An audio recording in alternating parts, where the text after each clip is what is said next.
Devant nous, ce château de boue abrite plus de 2 millions de termites. Les termites ont une tête ronde, de grandes pinces, et secouent la tête pour avertir des intrus.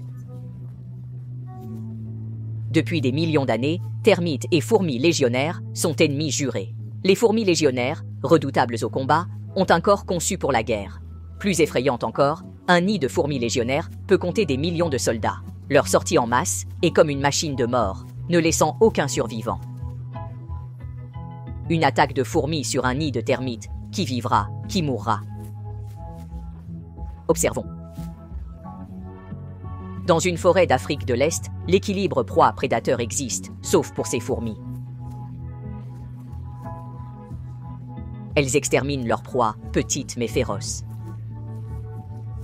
Leur force de combat repose sur le nombre, pas sur l'individu. Cette super colonie de millions compte surtout des femelles et peu de mâles.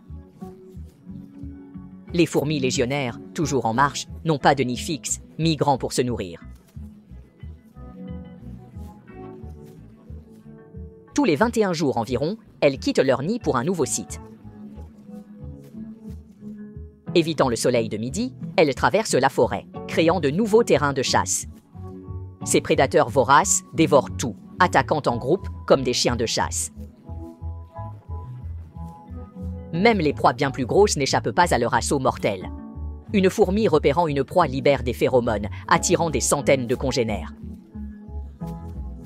Il existe 3 types de fourmis légionnaires, de tailles très différentes. Les soldates, énormes, mesurent jusqu'à 1,5 cm et sont aveugles.